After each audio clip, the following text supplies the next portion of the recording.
In this week's episode of the Books, Booze, and BS podcast, we discuss Don't Let the Forest In by C.J. Drews. We also discuss the Oscars and vacations. Happy listening.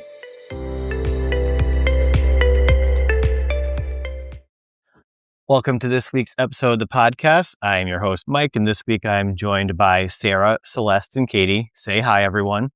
Hi. Celeste? I said hi. I just said it at the exact same time as Sarah, so sorry. I guess that's fine. What is everyone drinking this evening? We will start with Sarah. I am having a dark and stormy because I thought it was appropriate for this book. That's a very appropriate drink for the book. Mm-hmm. Yeah, it is. I mean, minus the fact that they're teenagers, but for the environment, the setting, yes. I'm sure they've had a drink or two. It seems like Andrew wouldn't. Yeah, Andrew wouldn't. Dove wouldn't either. I mean, maybe they should, though, with all the monsters. For real. Katie, what are you drinking? Well, I'm very boring. I drink kind of the same thing. I'm having some vodka with water and wild berry tea. Wild berry tea. Celeste is probably drinking a Smirnoff Ice. No, Celeste is... Okay, don't make fun of me. I'm drinking a root beer. Just a regular root beer?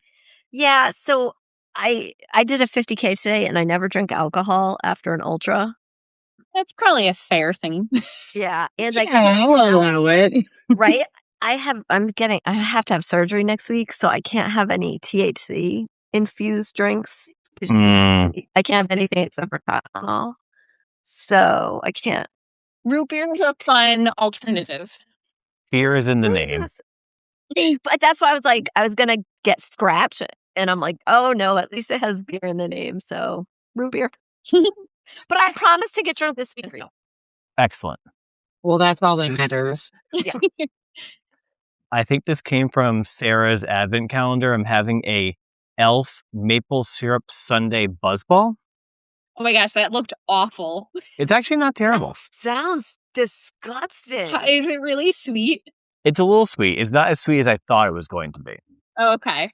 I mean, the packaging and the marketing of it, I had to buy it for you, but I didn't expect it to be okay. Have you seen... I've never had a buzzball. I think I'm going to have to make that my goal for the next podcast is to get a buzzball. I've never had one either. I think I've only ever bought them for Mike. So I love that. there is this trend on TikTok, and maybe we should all try this for the next one, where people get a buzzball, a beatbox, and a Cutwater and mix them together into a drink. I don't know what half of that is. They're all pre-made drinks you buy at the liquor store. Okay, I'm old. Got it. This sounds like high school. It is something I would have done in high school. Which would have been appropriate for this podcast episode. Yeah, it would have. Maybe the next YA book we'll have to do it. Okay. Did anyone else make the treat of the week, which was bougie Rice Krispie treats? Sarah. I did.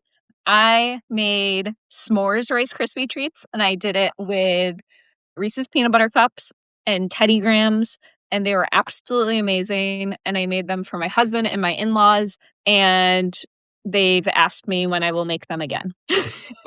Sarah, I have a very serious question. Yes. Will you marry me? As long as Craig's okay with it, sure. Okay. Right. Doesn't matter if Chris is okay with it. Listen, we all know the plans. When Chris is gone, I'm marrying Danny and Ashley. We can add Sarah. I'm just saying. A Golden Girls situation. Yeah.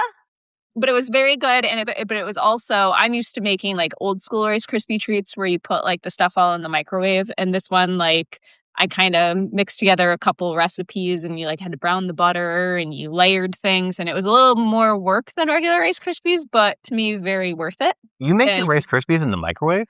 Yes. That's how my mom did it. I don't even look at a box anymore. I just make it. I've never thought of making them in the microwave. Yeah, I don't know.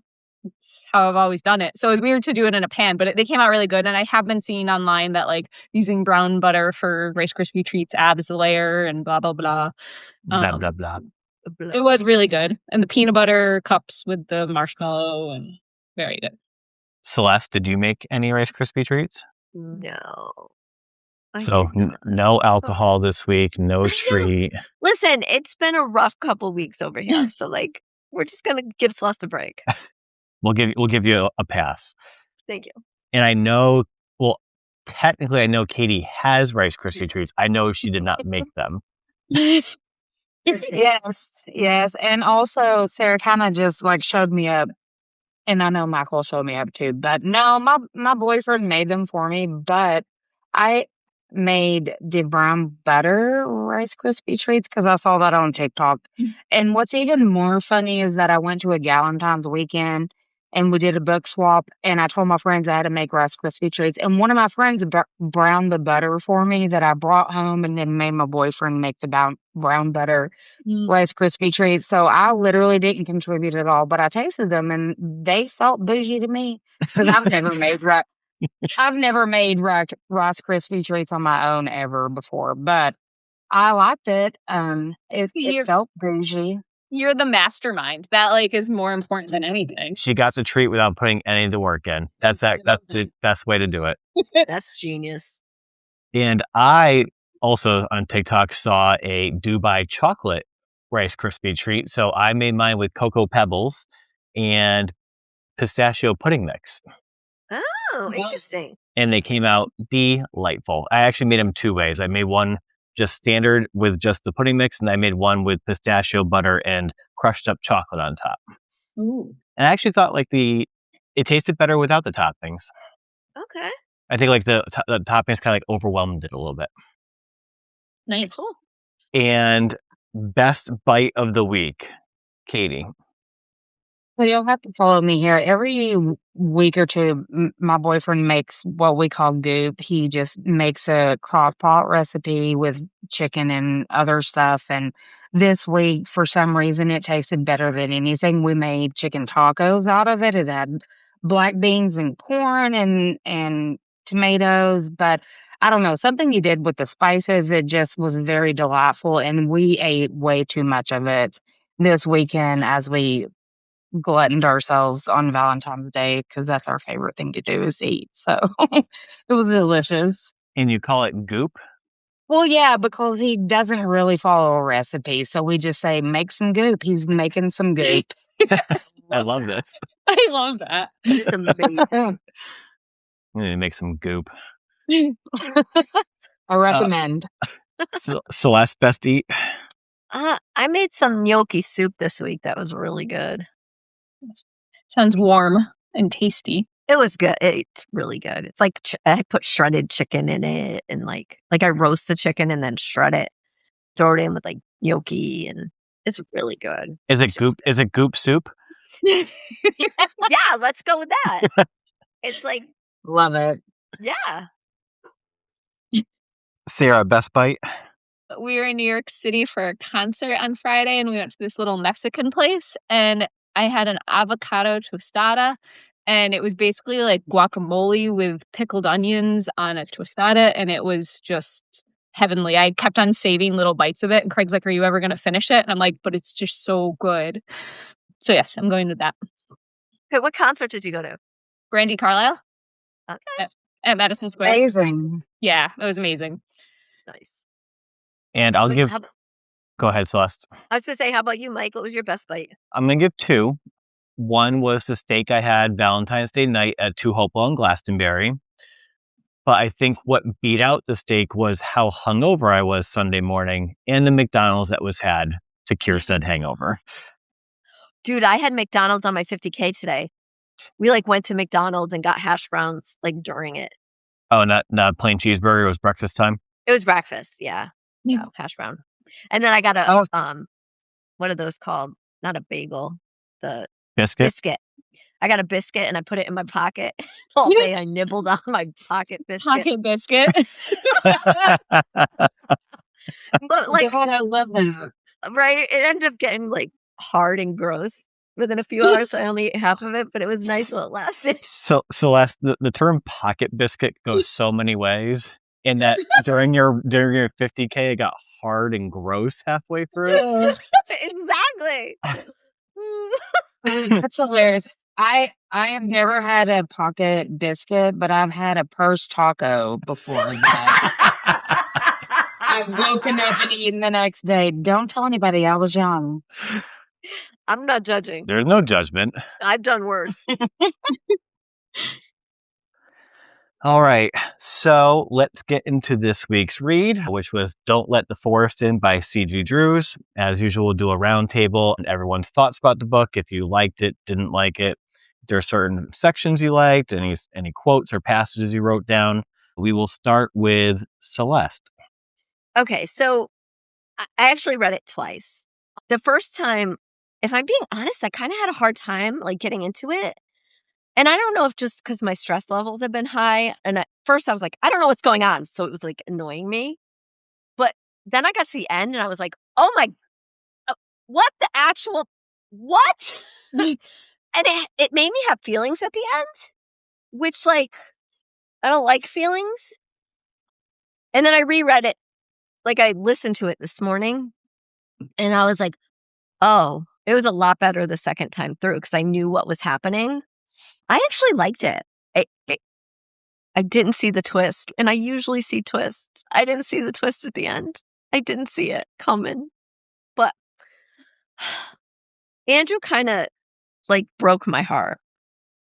He just broke my heart. That poor kid. Yeah. You know what I mean? Like it was, I don't know. That poor baby. Yeah, I mean, I liked it.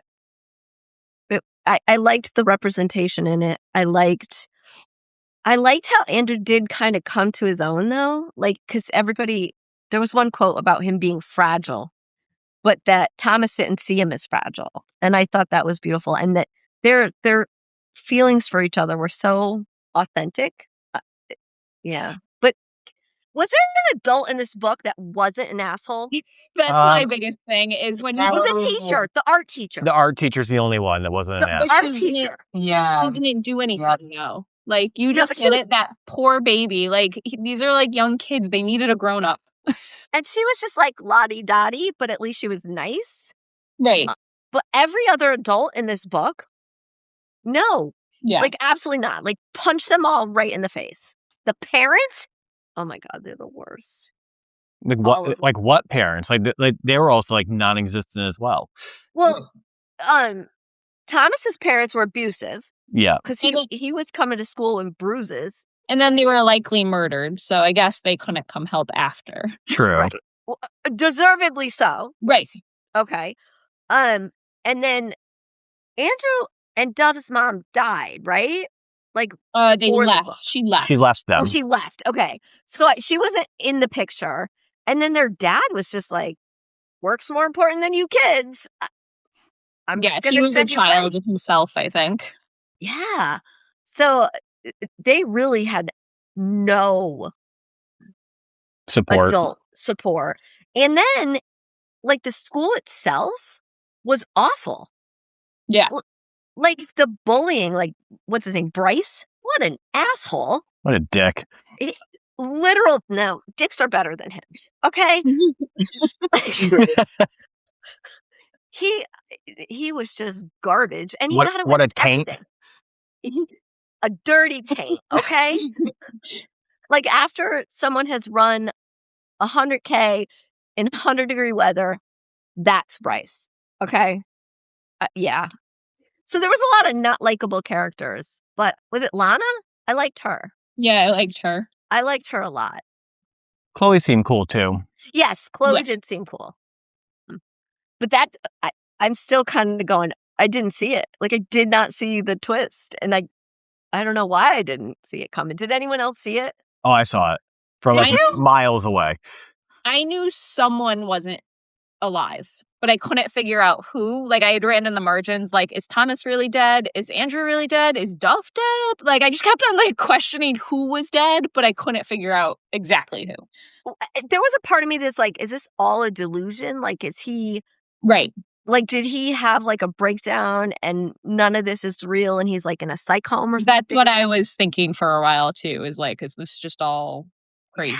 Yeah. And I almost thought that, like, the twist was going to be that it was actually Thomas that was dead, not Dove. That's who I really thought for a while until Dove got really standoffish halfway through. Then I'm like, oh, Dove wouldn't be acting like this in real life. Like, so. Well, and the second time through, when I was rereading it, I was like, oh, she's in her summer uniform. And they kept saying it like, and she was in her uniform at like the dance, like the Halloween day. You know what I mean? I'm like, oh, okay. So there were like flags that I should have seen. And the first time I read it, at the end, I don't know if it was because it was Valentine's Day night and I had a house full of people and I was trying to cook dinner. And I thought the first time that both Andrew and Thomas died at the end. And I literally was like, what the fuck just happened? Like, because I thought he cut out both their hearts and they were on the floor, like, dead in the forest. And then I reread it and I got it. But, like, I feel like I'm still not clear whether or not they're dead or alive. well, and I'm like, did Yeah. he kill Thomas? Like, is Thomas dead? Because the last line where he was like, kiss me and you'll find out. I'm like, who said that? Because it doesn't say. So I Right. think Thomas said that. So I think he's alive. That's how I interpreted it too. Yeah. I But felt when like it could all just be a fever dream. Yeah, And then who they could be knows? really bad. Who knows? But I will also say, which has nothing to do with the book, but the artwork on the front of this book is exquisite. Mhm. Oh, hell yeah. It was amazing. I saw that artwork. And How about the artwork inside? Oh, it's beautiful, right? Sarah wasn't a fan. I didn't expect it, and it was very creepy when the inside artwork. The outside artwork I love, and it's why it was on my to read list, is because the outside artwork. Well, I listened to it. I've actually bought the book and the audiobook. Oh, so Katie, you didn't see any of the inside artwork? I didn't see any of it. I'll send you really some photos creepy after. monsters. It's really No. creepy monsters that you don't know are coming. I may have texted Mike yelling at him, She did. which then he reminded me that it was on my to read list anyways. It was on mine too. I would actually read this book again. I actually enjoyed it. And there was no smut, so Yeah. and I still enjoyed it. It's a big step for you. I know. Anyway, all right, who's next? Katie's next. So Liz, I think you said a lot of things that I would say, but I will say that I was very surprised I didn't see the twist coming. But I also wasn't. I was a little upset at the way they did the twist. So again, I listened to the book, so I felt like it was hard to understand like who and what was going on. Sometimes I got Andrew and Thomas mixed up a lot, and I had to like back it up and re-listen to know who was talking. But so I like dark stuff, and I really was drawn to the storytelling and the art coming alive. Like that totally vibes with me, and like weird art vibes with me. Like I'd like to draw a lot, and I don't always draw things that are like normal. I don't share it with everybody, but I like to draw some weird shit too. So I totally get it. But I spent a lot of the time confused about like whether like once it got towards the end, it's like what's actually going on? Is this just full blown hallucination or fever dream, like Sarah said, or is this like reality? But I did love a lot of the aspects. I love the fact that Thomas and Andrew bonded over their storytelling and artwork. I loved how Dove said, well, he's writing these great stories. I just got hung up on the illustration. And Thomas was like, well, I can draw you a book cover. And I think that is really neat. I think that also that there were some really awesome like LGBTQ plus themes in this, because even though I am not gay or any of that, I know how hard it was to like express feelings when you're in high school. And I thought they did a really good job talking about that, especially when Lana invited Andrew to come with her to a meeting or just be there with her, because I also thought Lana was awesome looking out for Andrew after the Dove situation. And I just thought it was really neat. And some other things that I found, and I think we're doing comments, but I think my favorite quote of the entire book was it was talking about Lana, how she had resting murder face. Like I I I have already used that in my real life when describing someone because we've all heard of resting bitch face, but isn't resting murder face better than everything? It's so And then I also really love the scene where like Thomas and Andrew start to snuggle, and then I really can't remember which one, even though I did also listen to it twice.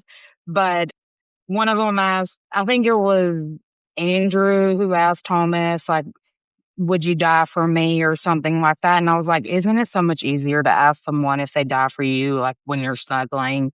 Because like I'm a huge snuggler and my boyfriend isn't. I remember the first time I tried to snuggle him, he jumped out of bed like he was lit on fire. And I was like, oh, sorry, we didn't have this conversation. I'm a snuggler. Sorry about that. I know now.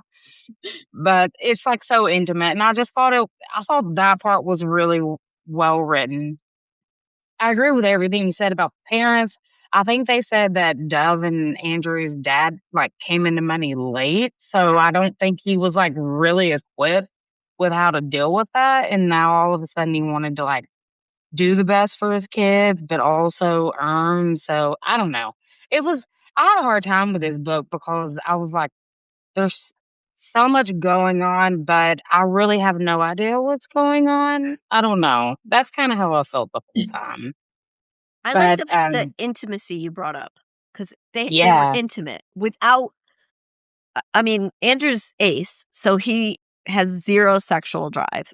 He does want to kiss him, but that's it. But like, I, there was intimacy without sex, which I thought was like a good representation. yeah, and I think is a very true representation of things that happen in high school. It's like everybody's trying to figure it out, and it's so hard to talk about it because you already feel awkward enough, especially if the things you're drawing and stories you're telling about are coming to like alive and attacking you in the woods or whatever. But Yeah, that does make life a little difficult.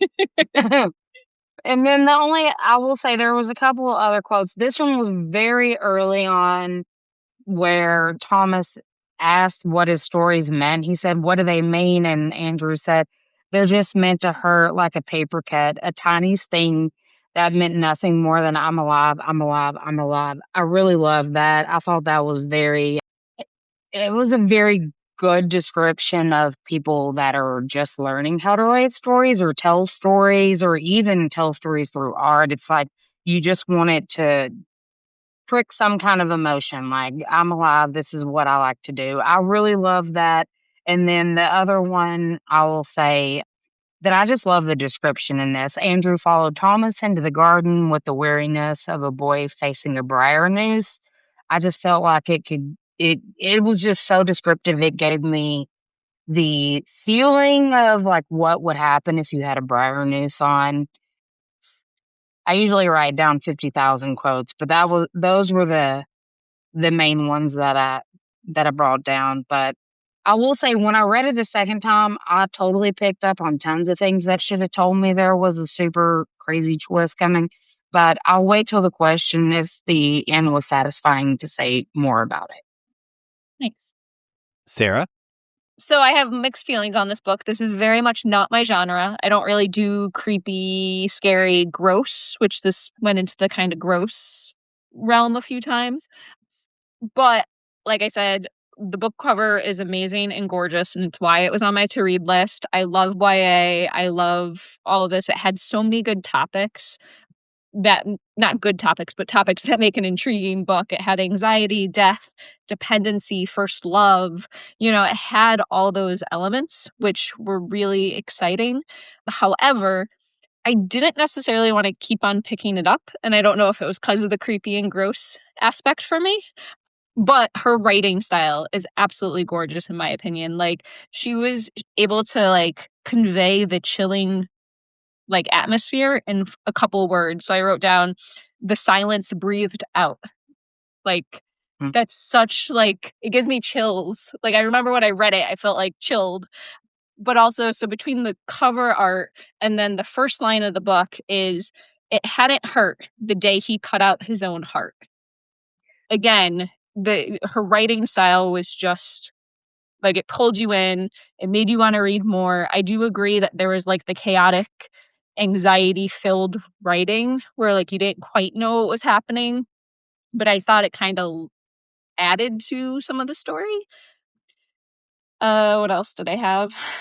I didn't quite see the twist until it was like fully out, but I felt like it was someone was not alive. Something was happening that was weird. I had another quote that I really liked. It was like partway through. It was strange, Andrew thought, how when something moved in the dark, everyone's first instinct was to go inside and hide under the covers, as if monsters couldn't open the doors and crawl into bed with you. Yes. That one, I just felt like it wasn't even just the monsters in this story, but it was like the monsters in his head and all the, there was just a lot of feelings and a lot of, underlying messages in this one. So yeah, I mean, again, I liked all the characters, but then kind of didn't like all the characters all at once at parts.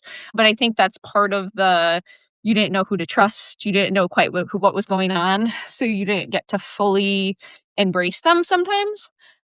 But yeah, so overall, I liked it and didn't like it all at once. But that was also, I mean, no knock to the author, not necessarily my genre. So I will say that I feel really awful because I just assumed the author was a male. So thank you for pointing that out. The author was a female. And this, I would say, is probably the most unreliable narrator I've ever read, if you will. And I think that's probably why I struggled a lot. Yep. I do feel like Sarah, it took me a while to get into this book, and I think if it wasn't for the podcast, it would take me a lot longer to read it. But I knew I had a deadline. I literally read it Sunday. So like I knew I had to read it, but it got better as it went on. I think it had kind of a slow start. One thing I do want to clarify, it was his stories that also brought them to life, right? It wasn't the drawings. I believe it was stories, yes. Because like they never addressed that. Like it clearly wasn't the drawings, but like somehow like neither of their brains were like, oh, maybe it's the stories that Andrew's writing is what's bringing them to life. Well, yeah, but they did, like the way that they killed him worked on it. The problem was him writing stories. Right, but like they never he kept even while he was writing the stories to kill them, they still kept going back to the drawings being the cause of them. Right. Yeah. And I was like, so like you're not putting two and two together here that like the stories where you describe these things and they're coming out just the way they were described. When some of the monsters started calling Andrew Prince, I'm like, well, if you're being called Prince, clearly they like honor you somehow. You're the one doing it. Yeah, was anybody else like, why don't you draw a monster that kills the other monster and write a story about the valiant monster that comes and kills? Like, because it was too early for me to understand what was really going on. I think Thomas actually said something about, didn't he? Because didn't Andrew say that? Like, why don't you draw them all dying? And he's like, I did. It didn't work.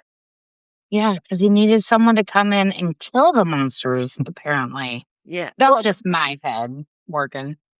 But like I think like it was just as my brain was struggling with the fact that like they could connect that a story written could kill them, but they weren't connecting it back to that's how they originally started. Yeah. I'm very proud of myself that I figured out the twist very early. Although I was thrown at that moment where I thought they're going to trick me and it was going to be Thomas, but was happy that I still had figured out that it was Dove. And I do kind of like the ambiguous ending where like we don't know if they're alive, if they're dead, if one of them's alive. Yeah, like what's the ramifications after the fact? Right. And like, is this school like just like in pieces at this point? Like, how did they fix like the ceiling, when the teacher died and everything? They're like, oh, it'll be fixed in one day. I'm like, do you know how contractors work? Because that shit ain't happening. Oh, and we have a lot of money to throw at it. Oh, and how a wall collapsed and ripped his face off. Yeah, right. No, wait, carved his face off. These are the gross parts. Carving flesh off bodies. Well, yeah, in the book's defense, that asshole deserved to have his face it's true. And was it Bryce that had like his eyes gouged out? Yeah. I mean, that bitch He deserved deserved it. Yeah. He fucking deserved it. But it was so funny. I'm reading this book and I'm just like, oh, Sarah must have hated some of these scenes. No, what them? It's okay. I mean, again, in Mike's defense, I had it on my TBR. This is what I get for judging books by their covers. But But the cover's beautiful. It is. but it's creepy though. If you look at it closely, I'm like, oh yeah, I should have looked closer. Okay, And- and now, question. Yep. So the rose came out of one of his eyes, Correct. right? Yeah. So they're covered at the end with dirt and blood. Is the rose still hanging out of his eye? I think so. Right? Like, how do I you would like to explain think that so. shit? And like, does he still have the forest in him? Like, can he eat now? I don't believe that they're alive. I believe they're happy, but I don't believe they're alive. Okay. Yeah, I decided. I mean, if they cut both their hearts out and buried them, I mean, I guess there's So- a lot of this book that like isn't reality. So maybe they are alive and they just don't need to eat or have hearts. or have hearts. Yeah, I have so many thoughts on what actually happened after this book ended that I don't know. I did only have one quote that I wrote down, and it was Thomas talking to Andrew, and I think it was right when like Thomas fully admitted his feelings. He said, "Everything inside me is in ruins for you." I was like, "Oh, Oh, I wrote that one down too. I think that's a nice little quote." There was so much angst in this book. Yeah. Yeah, there really was.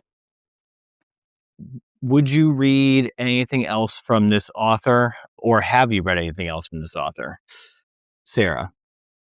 I wrote no, but maybe depending on the creepy level, they write some books that look more fantasy, not as creepy.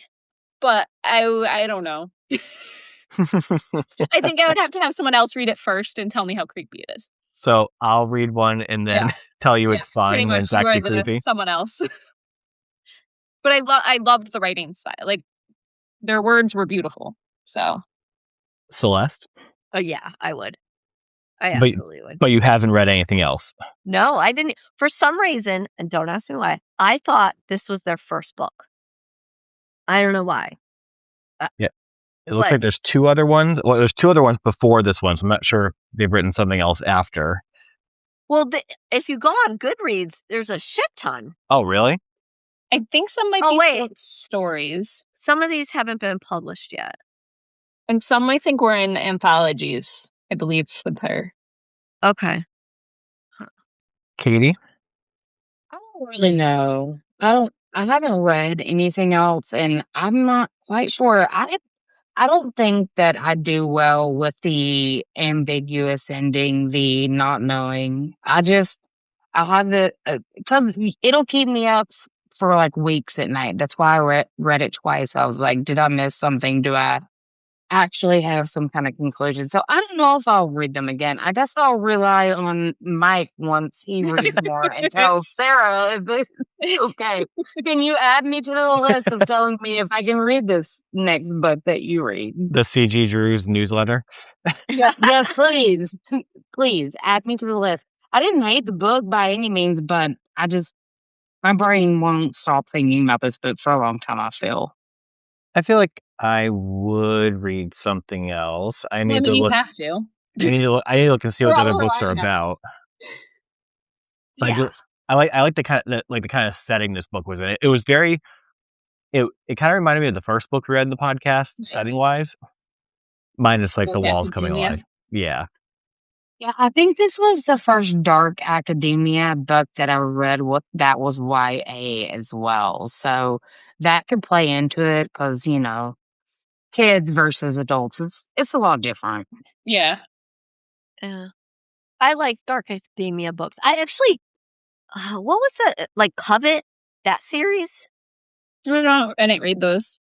I think I read like the first 3 or 4. I didn't finish them because it got to the point where the books are like 8,000 pages long, and I'm like, sometimes people just need to cut the series. Like it doesn't need to be that long. Celeste, if you like dark academia and smut, then you should read Nocticadia if you haven't. I own it. I haven't read it yet. It's on my TV. Oh, I bought it. I love it. It's so good. That's My friend Jackie just told me that the other day. It's on my TBR. My TBR, unfortunately, is like 8,000 books long, but Yep. and I actually bought it, so I own it. I just got to get to it. Well, seeing as you read 1,000 books a year, you'll be able to hit that TBR list pretty quickly. Yeah, that'll be cleaned out. You would think that. But new books come out every day. Yeah. I think I've read like 200 books so far this year. Jesus. That's awesome. Or I don't have a life. Either one. You spend your days in the woods. I do. Not the monsters. This would have been another book that would have been like, I'm reading it while I'm in the woods. That would have been epic. You would have been one of the monsters in the woods. Fair. Very fair. Did anyone picture any actors to play any of the characters? Sarah? So I didn't accept Dove right away. She was Anya Taylor-Joy to me. Oh. Because she has like the creepy and she's blonde and a lot of things. So, but other than that, I couldn't come up with anyone. I had thought of one person, but then it wasn't. So I don't know who Anya Taylor-Joy is. she's from the Queen's Gambit. Yeah. Did you see that at all? She love that. Okay. Well, I could see that, Sarah. Yeah. I could see that. So I got a pass because I came up with one good one. I could see that. Celeste, any castings? We all know no. Like, I don't know actors and actresses. Okay. No. Katie? I did really horrible on this one, but the only one I thought of was Thomas. And this is probably heated rivalry influence. I just thought Connor's story could have done this and give him the freckles. I think I would have loved to have seen that, but it does seem like a role he could play. And that's all I came up with. And I really tried for the rest of them. For the record, I would watch Connor's story play this. I would watch Connor's story sit and read. I was about to say the same thing. Sarah hasn't watched it yet. Fuck you. You want to read the books first? What is wrong with you, woman? I want to read the books first. They're all on Hoopla.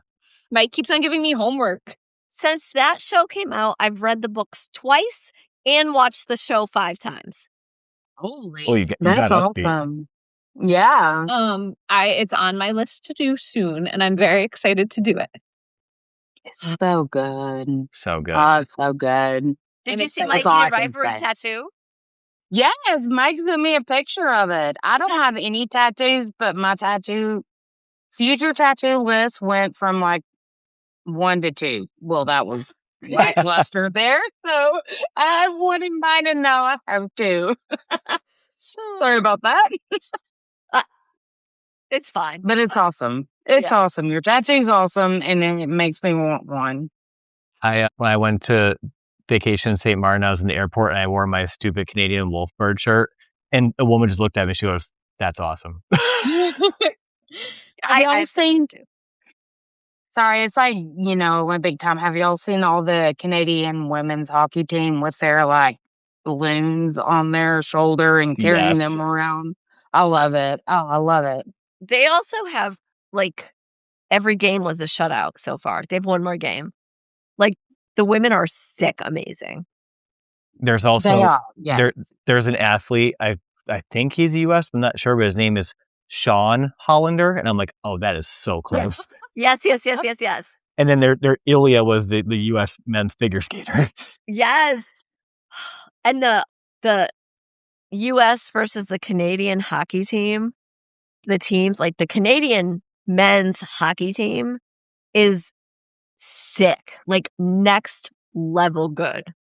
I don't know how anyone's going to beat them.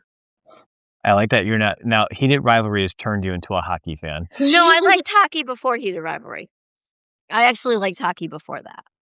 But it's enhanced it. It has enhanced it. My husband bought me season passes. To Wolfpack? Yeah. I mean, I've been to a Wolfpack game. Katie has been to a Wolfpack game. I got really drunk, I'll be honest. We're going this weekend. So Friday night is emo night, so we're doing that. And then we're going to Providence to watch the Providence Wolfpack game for Danny's and Ashley's birthday. We're going this weekend. And I don't know if you have, like, Providence and Hartford hate each other. The last game I saw, the first fight was in 28 seconds. Awesome. It was so good. Yeah.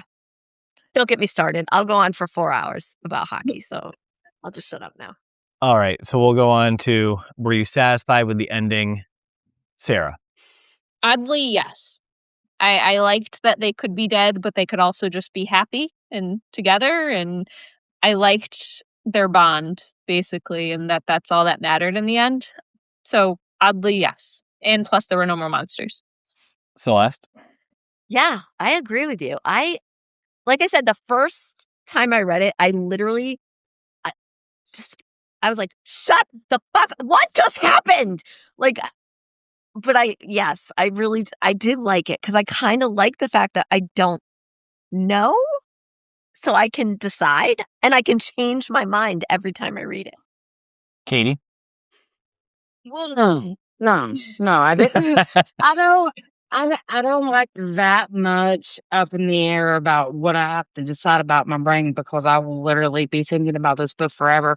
And I didn't get the whole like burying the sketchbook. Like, was that the heart? He was carving the story on his body? I don't know. And did they sacrifice each other?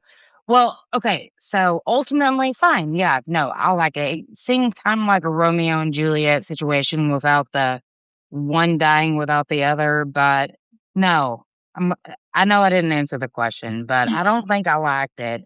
I would have loved to have known a little bit more about this wildlife monster situation and what happened to everyone else after the fact. Like, there was no reaction to what happened, and I don't know. That's just how I feel. So I'm literally just confused about the whole situation, and I'll think about it and tell y'all 2 months later how I'm still thinking about it.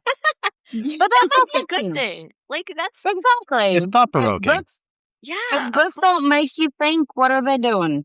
A book that, like, for me, there's a lot of books that I'll read and I'm like, okay, it's a good book, and I don't even remember whether or not I've read it. Like 6 months later, I'll remember this book. Yeah, that's very true. I should probably say this book will literally make me not forget it for a long time. I'll say I was a fan of the ending only because I feel like with how much of a fever dream and not knowing if things were real or not, it would have been weird to wrap it up neatly in a bow. Yep. Yeah. So I like the fact that it kind of just leaned fully into that concept in the book. Yeah. And because the whole book is kind of, what the fuck is happening, right? Yeah. So, I don't know. I kind of liked it. Any other thoughts before we move on to our bullshit topics? Nope. All right. So bullshit topic number 1 is the Oscars, or some may call it the Academy Awards. By the time this episode airs, I think it'll be the week before the awards show happens. So asking the group, have you seen any of the movies that are nominated for Best Picture this year? Sarah? No, I'm always years behind with movies. However, my dad has been going through them all and giving me a report on what he likes and does not like. So I'll ask you. I love that. I'll ask you at the same time. Are there any you plan on watching?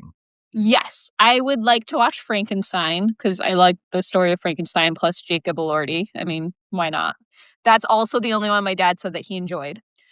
I want to watch the One Battle After Another because, again, good casting, like things with Leo in it. And then Sinners, which, again, see Michael B. Jordan. So, yeah, I think those are the 3 that I have on my watch list right now. Celeste? So, you may laugh at me. I had to Google. I had no idea what any of the movies were. And then I sent you a us list. the list. But I had already Googled by then.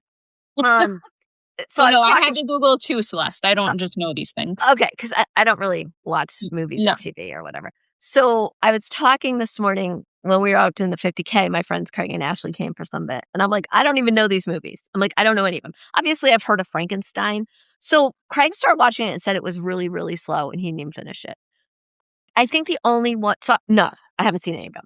The only one I think I would watch is Sinners. And mainly because, like, Michael B. Jordan. Do I need Yeah. to say more? Like, I'm still having flashbacks of the water fight scene from Black Panther when Yeah. he takes his shirt off. There's still ramifications from that scene. Okay. So I would watch that one. And I like horror movies. But otherwise, most of those movies sounded boring as fuck. Katie?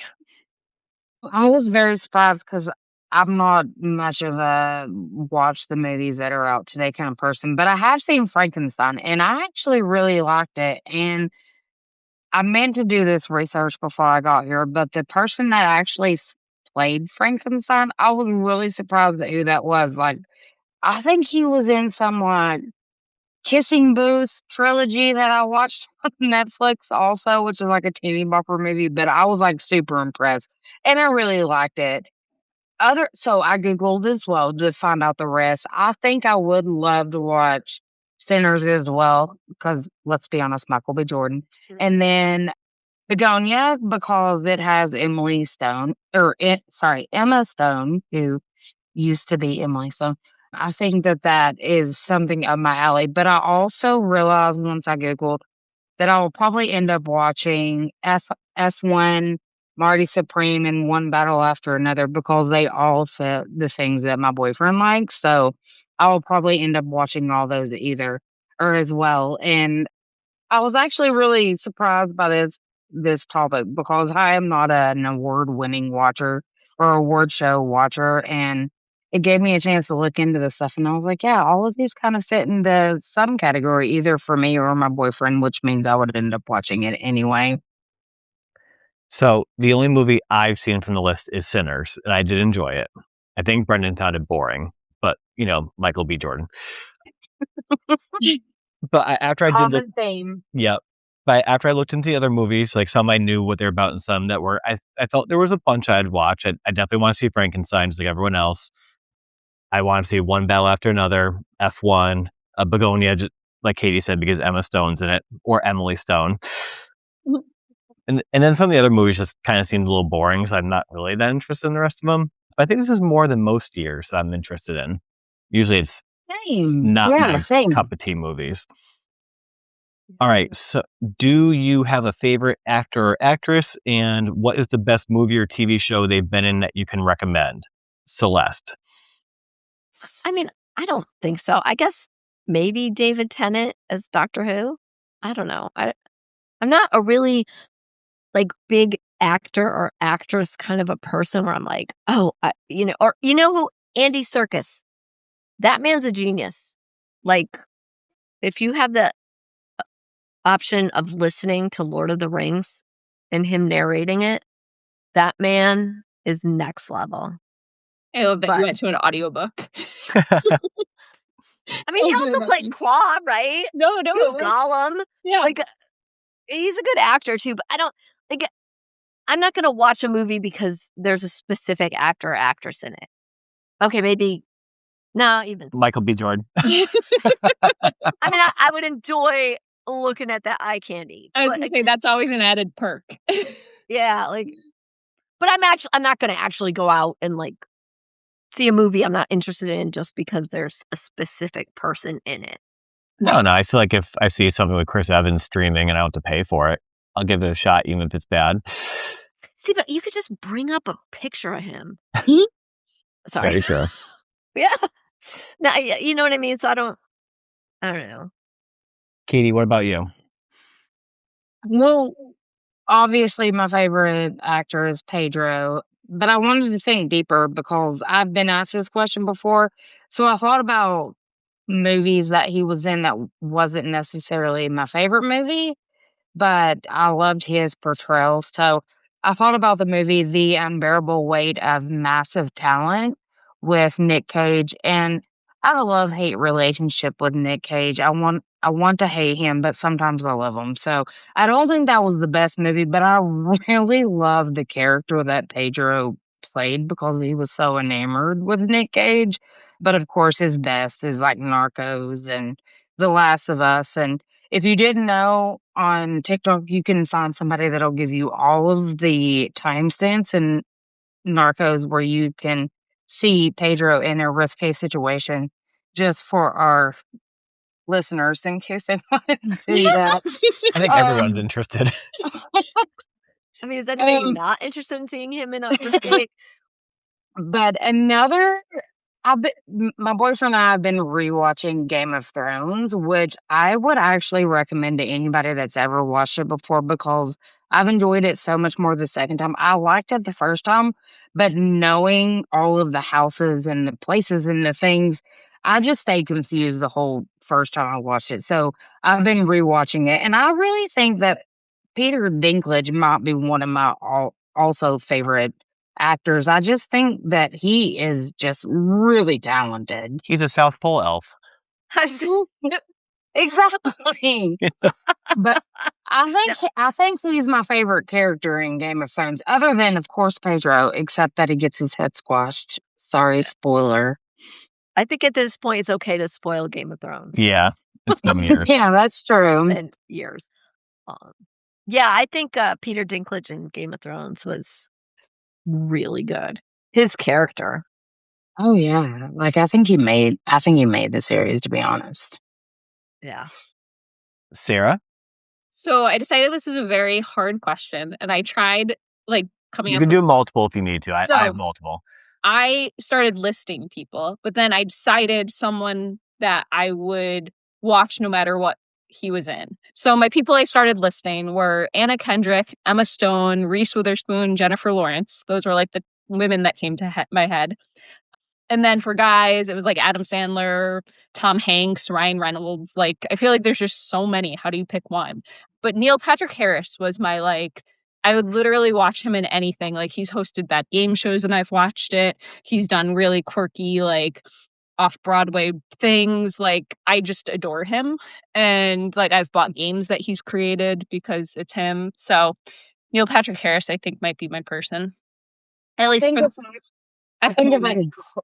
I think if I could clap, I would totally clap for your list because that was actually really amazing. Yeah, it was funny. I gave myself 20 minutes to really think it through, which I didn't realize Emma Stone was in one of the movies. So that probably would be on my list for the Oscars. I think that one's streaming Prime or Peacock. It's one of the two. Okay. But yeah, so I mean, I like most people. There's not a lot of actors or actresses that really annoy me. So if they're entertaining, and I do lean comedy, so that's why I like the Adam Sandlers, I think for me too, it's a role. Like if a certain actor is so perfectly casted in a role, right, then it's okay, absolutely. That's what gets me. Not so much yes, there's actors that can play Anthony Hopkins. The man can play anything. Right. But there's certain where you're okay, that was the casting on that was so beautiful. Yep. I agree with that. Yeah. What are your lists, Mike? So I had Pedro on there as well. So Katie, we're aligned there, and for that it would be The Last of Us. And then to match with Sarah, I had both Emma Stone and Jennifer Lawrence. I pretty much watch anything the two of them are in. Emma Stone, I said her best is Easy A. If you haven't seen Easy A, it's a must watch. I've never even heard of it. That was almost my underrated movie. It's a take on The Scarlet Letter. Okay. And then for Jennifer Lawrence, I had Silver Linings Playbook. Oh yeah, that's so good. I love her too. And I couldn't believe I didn't pick any woman. I feel like an awful woman right now. It's okay, you had Pedro, and we all appreciate that you had Pedro. Thank you. And you gave us the tip about Narcos with the timestamps. I have looked at all those timestamps. They're valid. I wish I had them for you today. I'm sure it'll pop up in my TikTok messages in 2 hours. Yeah. Thank you for doing the research for us. We appreciate that. It's nice of you to sacrifice yourself in that way. All right. So what, in your opinion, is an overrated actor or actress? Sarah, since you say you like everyone, who's one person you think is overrated? And I apologize to everyone because I know a lot of people love her, but without hesitation, Sarah Jessica Parker. Only thing she was ever good in was Hocus Pocus. Girls Just Want to Have Fun. I don't know if I've seen that.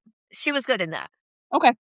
But that's the 80s, so it doesn't count. Again, and I know people love her, and I love that people like her, but she's just not my cup of tea. Or Craig's.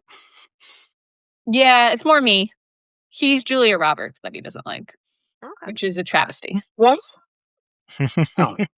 Sorry. Sorry, you agree?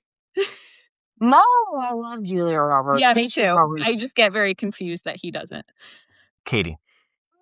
Well, I'm gonna say Will Smith.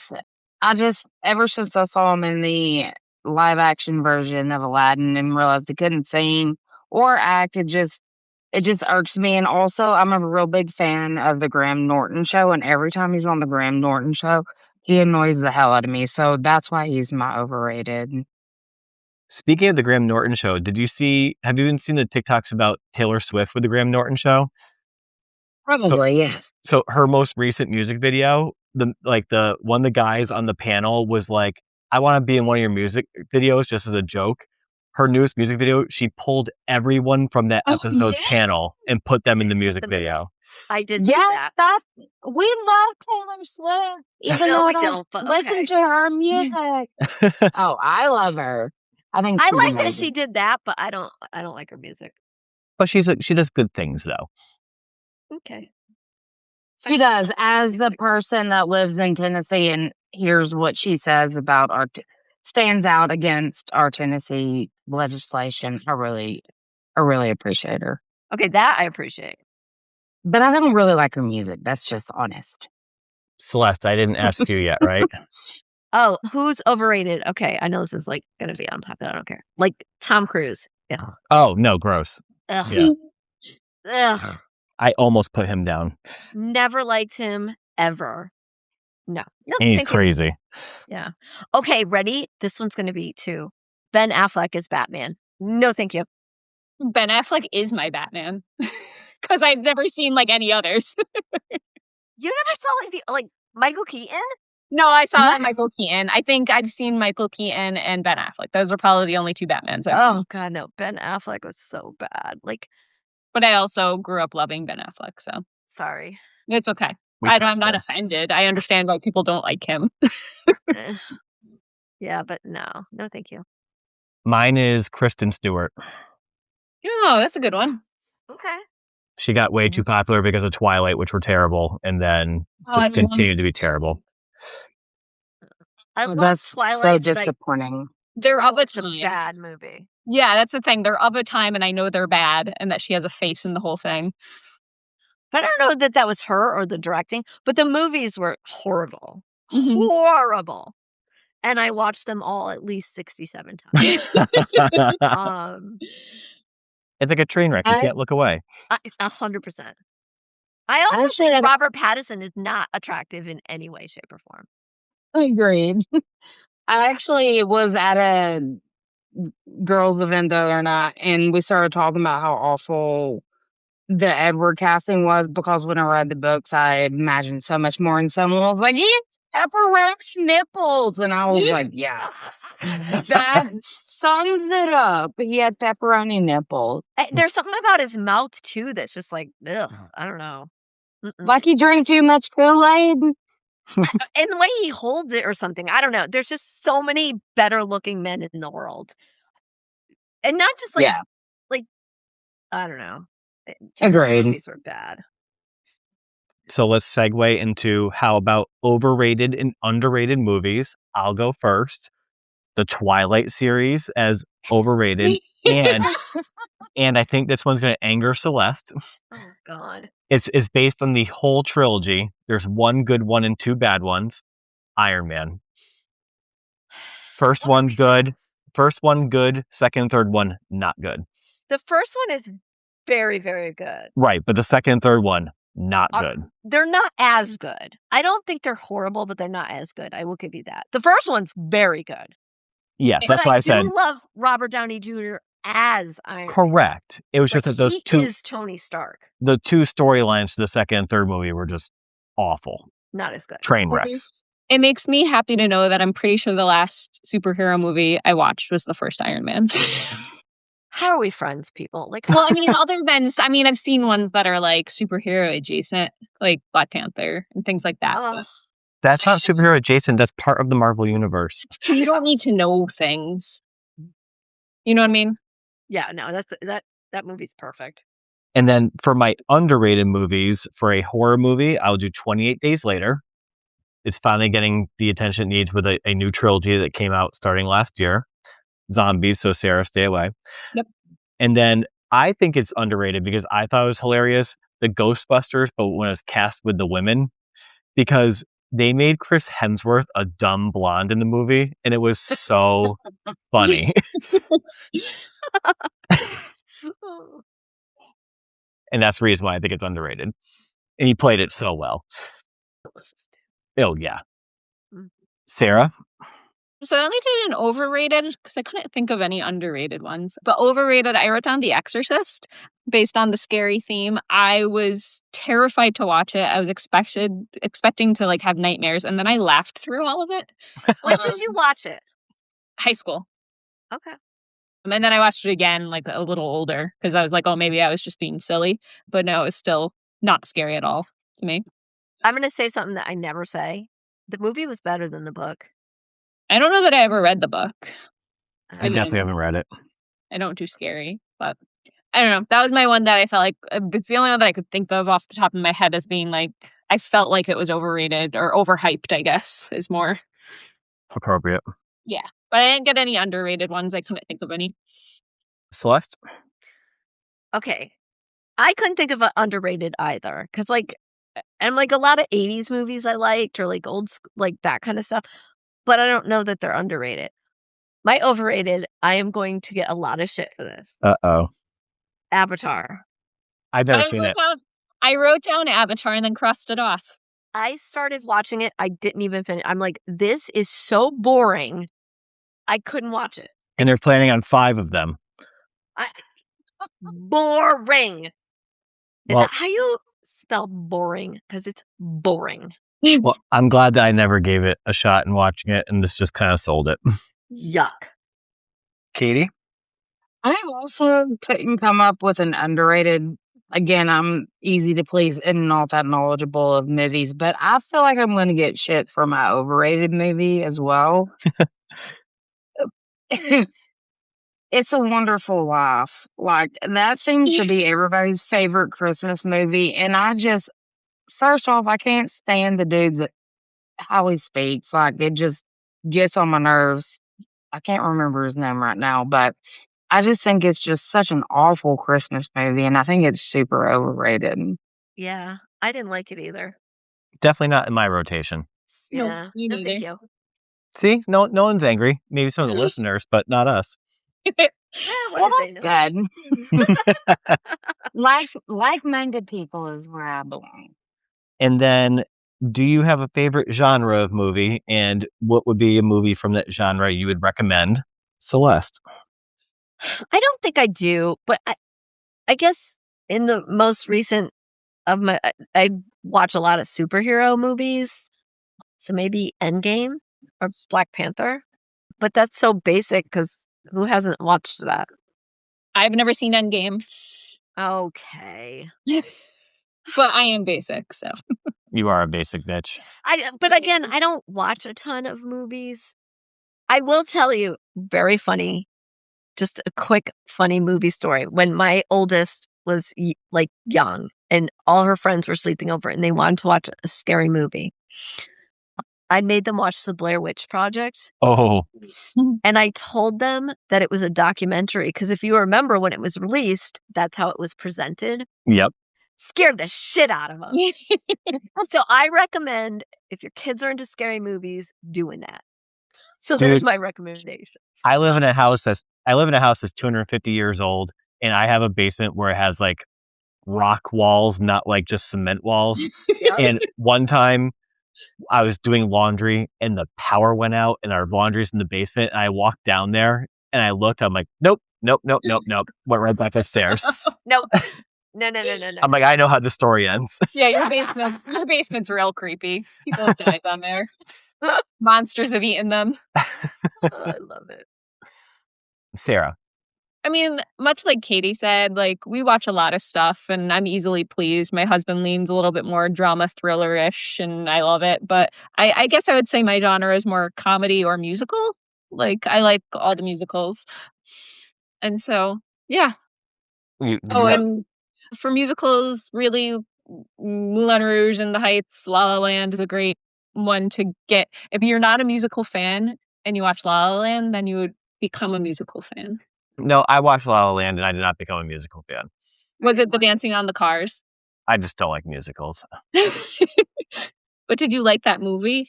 It was fine. Okay. It's fine. It's fine. Katie? Yeah, so I didn't do well in the favorite genre because I'll watch a little bit of everything unless it's a scary movie. We don't do scary movies, but I will say we do love watching animated movies. So I had two recommendations from the animated world, The Wild Robot, which also happens to have Pedro, and Zootopia. Wild Robot made me cry more than I ever thought I would Who does in Pedro voice in animated. Wild Robot? Did you read the Fun. Sorry. We have so many questions No. about the Wild Robot. Yay! The Wild Robot, did you read the books first? I did not even know it was a book. Oh, That Yeah, there's makes me 3 of them. upset. Yeah, the books are so good. I haven't watched it yet because I've been waiting for like my husband to be away because I don't think he's on board with watching it, and I'm so Ah. excited like that it's good. Man, I'm gonna have to go back and read the books. Oh But man, I I cried went like to reading the books. I cried during the movie in multiple spots. I think Marshall, my boyfriend, I think he thought it was a little slow, but I was like, this is so great. And then Zootopia because it made me laugh. So those were my Zootopia's two. adorable. Did you see Zootopia too? I have not yet, We but went to the theaters to see it with our little nieces, and it was amazing. Aw. We're I still can't wait to reading see it though. I do like But animated movies. Yeah. we watch a lot of animated movies. I love them. It makes me happy to know that other people enjoy it too. I often ask my husband that. I'm like, do you think other people are enjoying this as much as we are and we're grown-ups without kids? Yeah, but some kids movies are good. Like when my kids were little, there were movies where I'd be like, honey, we can watch this all day, every day. And Right. there were movies where or Please TV don't make shows- me watch it again. Yeah, like there are certain like Caillou, not allowed in my house ever. No. Ever. No. But no, Zootopia has like a lot of like underlying adult humor and just amusing things and a good storyline. Yeah. Absolutely. I love your recommendations. And both Sarah and Katie won't appreciate mine because my favorite genre is horror. And I already mentioned 28 Days Later, and I also recommend It Follows and Creep. Those all sound terrible. I I don't haven't like seen your them, but I would recommendations. probably like them. I like horror. You should definitely watch those ones, Celeste. All right, I'll add them to my pretending I'm going to watch something list. All right, moving on to bullshit number topic 2, which is vacations. What is your favorite type of vacation? Is it relaxing, outdoorsy, city? Start with Sarah. I like outdoorsy, but like where you can relax and hike. So like kind of like a campy sort of situation. Not necessarily. I'm old now, and so like lately Shut up. we've been getting like a nice or a decent Airbnb in the woods somewhere. Like we just went to New Hampshire a couple years ago on a lake, and it was like a lakefront little cabin. But then we still could go hike and then boat around the lake. So I'm gonna skip to the next question. Like my favorite places to go on vacation is a place that combines the woods and beach. So like St. John is awesome because you have 100 million beaches, but then you can go hike in the woods during the day and then go sit on the beach after. Hawaii is still my favorite, and I can't wait to go back because of that reason. So basically I want to be outside and I want some water and trees. Celeste? Active. I want an active vacation. I cannot sit around. I will kill everybody. No, thank you. It's not relaxing for me. My favorite vacation I've ever been on, which I kind of feel guilty because my best friend and not my family, but Danny and I went to Utah and Arizona, and we hit 3 national parks and like 8 side quests, and it was the best trip of my life. There are no words. It was like life-changingly beautiful. Perfection. And we did, over 50 miles. So it was great. Can't wait to go back. Like, I can't wait to do more, like more national parks. Katie? Yeah, so I'm like all about the relaxing type of relationship, but I love going anywhere where there's water, whether it's a beach or a river or lots of lakes. Like Sarah, I'm very much like you out if you could combine beach and mountains in the same vacation, that's really where I like to be. I like to float in the water. I like to relax. I like to soak up the sun, things like that.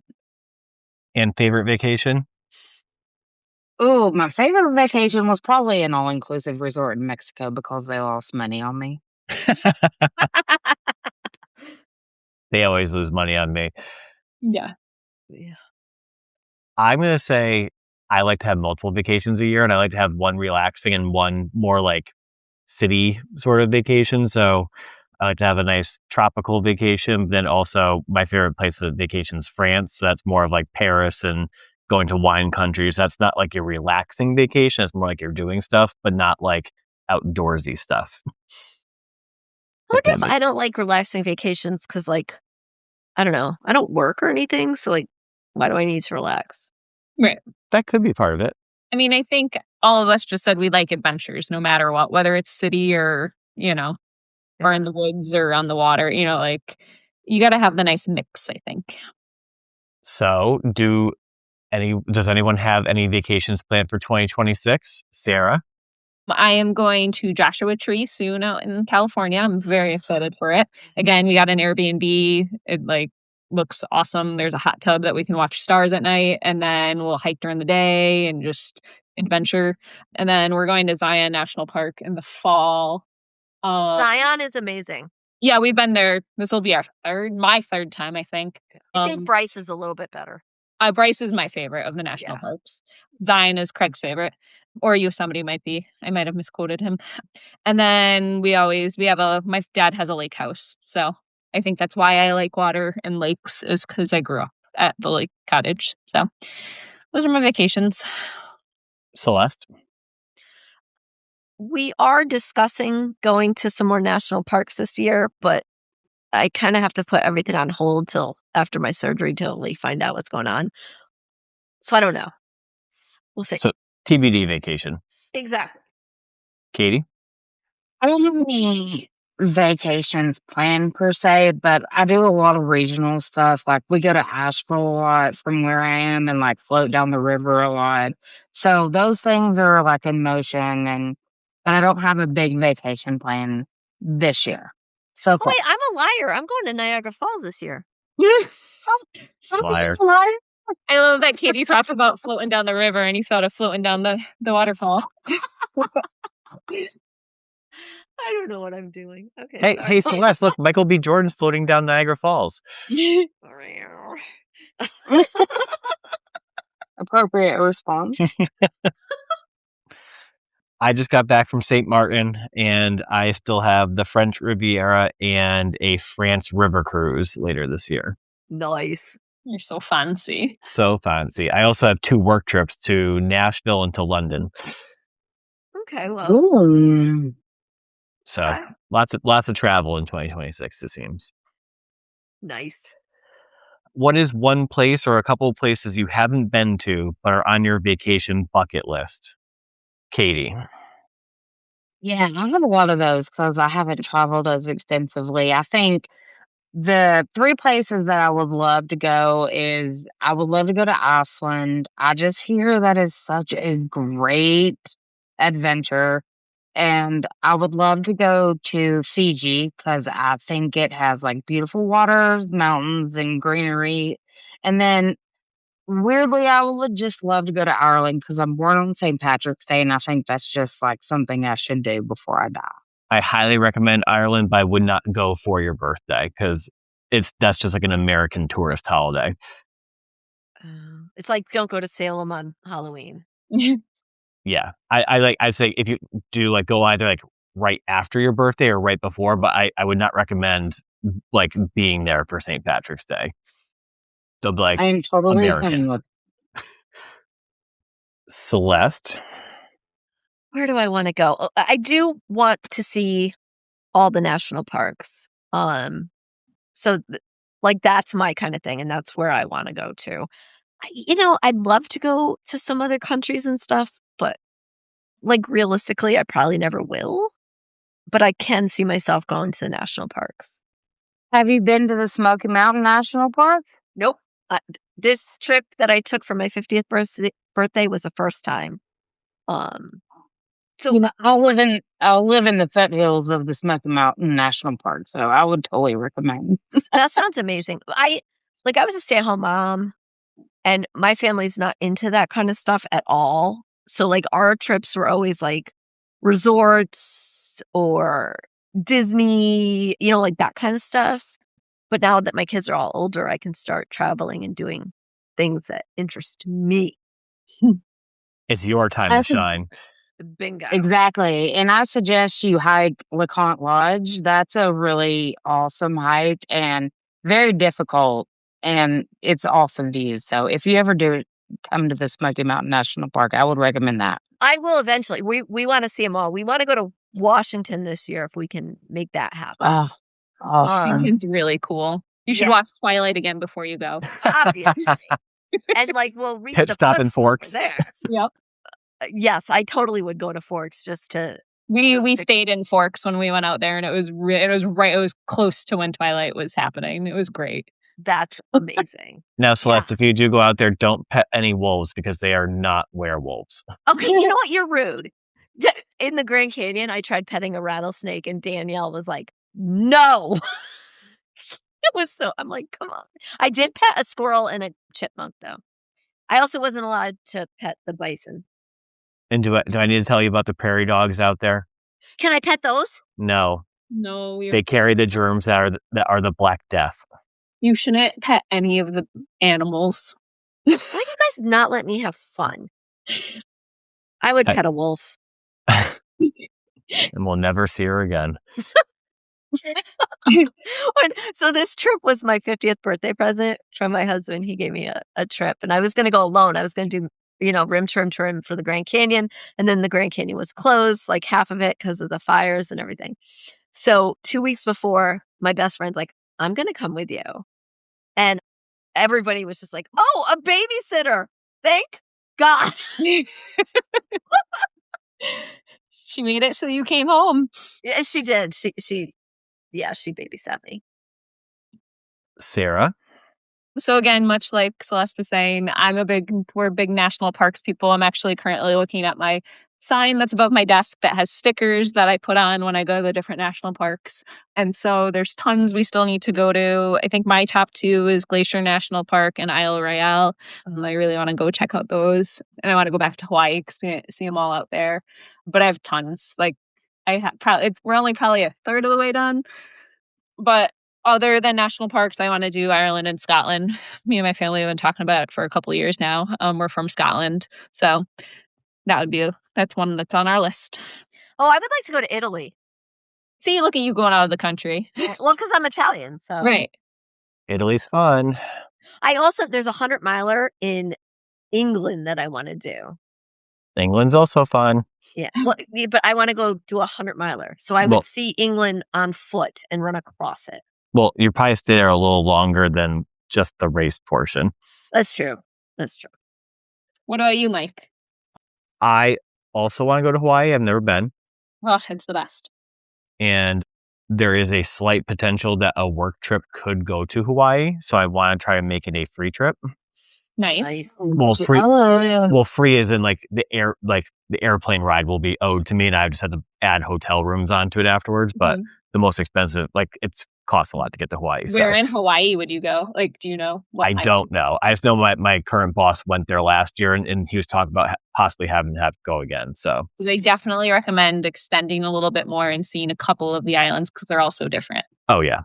And then I'd like to do a Eastern Mediterranean cruise. I did Western before, but I want to see Greece, Croatia, and Turkey. Not necessarily any place I'd want to have a full vacation at, but if I could do it on a cruise and hit them all in one trip. And I think that usually would start and end in Italy, so another trip to Italy wouldn't be terrible. What is one place or a few places you refuse to travel to or have no interest in traveling to? Sarah. I'm tweaking your question a little bit. Mine is just doing a cruise. Sorry, Mike. But doing a cruise anywhere just doesn't sound like fun to me. I get motion sick really easily. And to me, I like to get to my destination, and the stress of never getting to your destination on a cruise, it just feels like a trip of anxiety. So yeah, while I love the idea of cruises and I'm happy people enjoy them, not for me. I would do like the riverboats and stuff like that because I feel like I don't think I would get sick on those. But so that's me. Celeste? This one took me like it was thought process, but what I came up with was Russia because fuck them. Yeah. That's a given.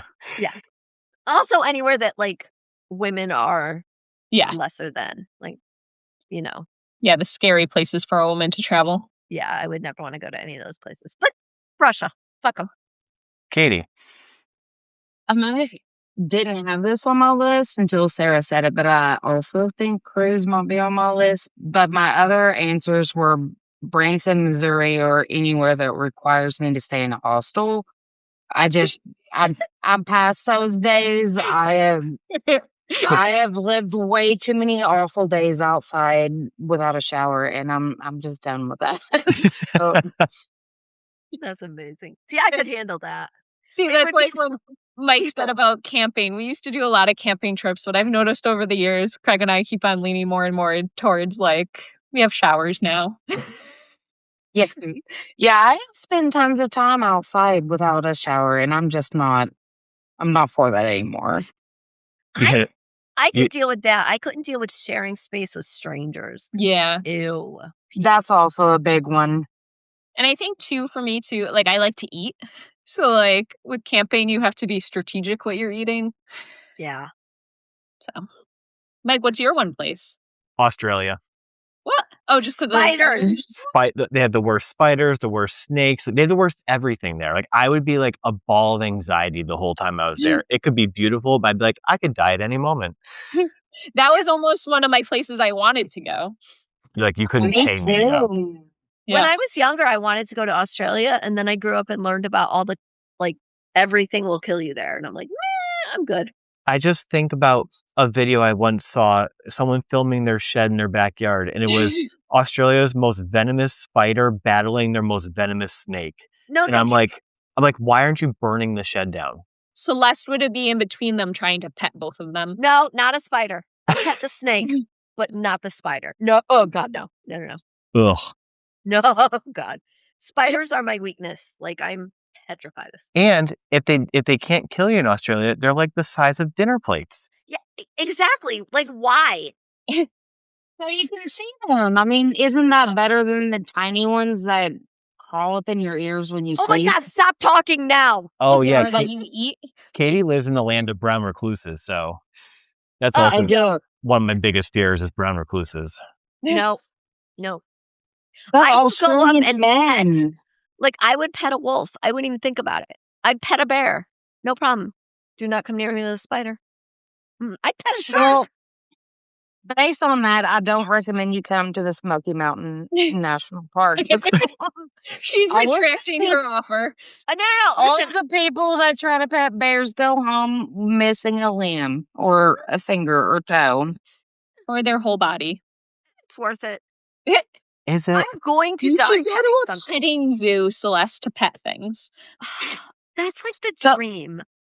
So this is a true story. I met a guy at Arch Street Tavern when I went to see a band there when I was visiting for work. And he was a photographer that went to the Smoky Mountain National Park and got a couple of his toes bit off while trying to photograph a bear.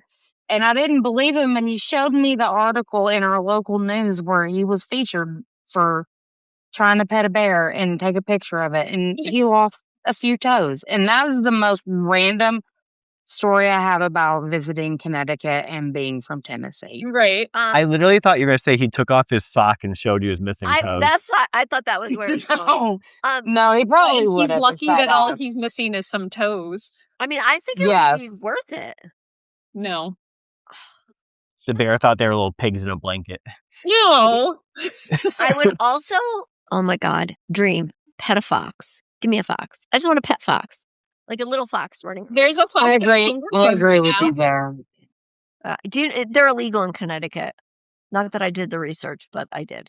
Over at the Hunger for Nature Center, there's injured one that they're rehabbing. I bet you can go pet him.